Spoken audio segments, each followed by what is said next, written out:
వస్తున్న వార్తలు, అధికారులు కూడా అండర్ గ్రౌండ్కి వెళ్ళాల్సిన అవసరం ఉందా? ఇప్పుడు అధికారులు, సలహాదారులు, రకరకాల వాళ్ళు ఇప్పుడు అజ్ఞాతంలోకి వెళ్ళిపోతున్నారు.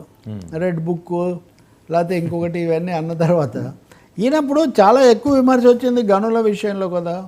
గనులు లీజులకు ఇవ్వడము, కేటాయించడము, ఇచ్చిన వాళ్ళు రద్దు చేయడము, కేసులు పెట్టడము, ఇవి చాలా ఎక్కువగా జరిగాయి.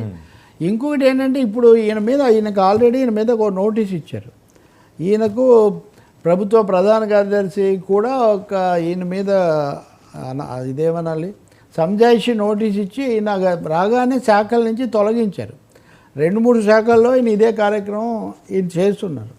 కాబట్టి చాలా నష్టం వచ్చింది అని. ఒక సంస్థకైతే కనుక 703 కోట్లు వాళ్ళు బకాయి ఉంటే కూడా నో అబ్జెక్షన్ సర్టిఫికేట్ ఇచ్చి వాళ్ళకి మళ్ళీ ఇవ్వడానికి కూడా ఆయనే కారణమయ్యారు అని.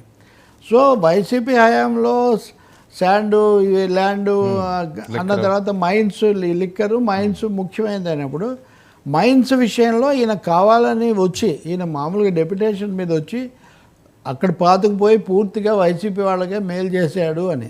ఒకటి వర్మ, రాజకీయాలు పదవులు ఇది ఒకటైతే, రెండోది ఆర్థిక వనరులు, ఈ కాంట్రాక్టులు, ఈ పర్మిషన్లు, లైసెన్స్లు, ఇది ఒకటి సమాంతరంగా నడుస్తూ ఉంటుంది.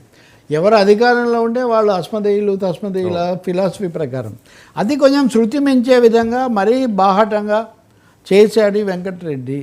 ఇది చాలామందికి అధికార పార్టీ కోసం మా వాళ్ళ మీద, ఉదాహరణకు ఇప్పుడు ఎర్రపతి శ్రీనివాసరావు లాంటి వాళ్ళ మీద రకరకాల కేసులు, కోర్టులు ఇవన్నీ కూడా జరిగాయి కదా. ఇప్పుడు మీరు అదే కర్నూలుకి వెళ్తే అక్కడ డోలమైట్ ఉంటాయి, వాటి మీద కూడా ఇలాంటివే అది బుగ్గన అవి తీసుకున్నారని ఇట్లా అన్నమాట. సో ఈయన కాకపోతే ఈయనకు ఆల్రెడీ నోటీస్ వచ్చిన తర్వాత, తనను తొలగించిన తర్వాత అరెస్ట్ చేస్తారు, కేసు పెడతారని చెప్పి ఆయన కనపడకుండా పోయాడు. ఈయన కోసం 3 అడ్రస్లు గాలించారంట. వాళ్ళ సొంత ఊరు, తర్వాత తిరుపతిలో ఉన్న కొత్తగా కట్టుకున్న ఇల్లు, ఇంకో చోట ఎక్కడ చూసినా ఆయన ఎక్కడ దొరకడం లేదు అని అధికార వర్గాలు చెప్తూ ఉన్నాయి. ఇదొక వేట సాగుతూ ఉంది ఆయన కోసం. ఇలాంటి వాళ్ళు ఇంకా చాలామంది ఉన్నారు. అంటే గత ప్రభుత్వంలో ఎవరిని వదిలిపెట్టేది లేదు. చట్టపరంగా అంటున్నారు కదా, చట్టపరంగా నోటీసులు ఇచ్చి వెతుకుతున్నారు.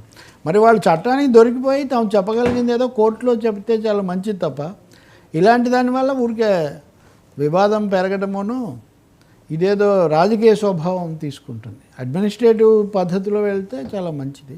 రెండవది చెప్పిన దానికి ఏదో ఒకటి చేయాలి కదా, అవును, తప్పదు కదా.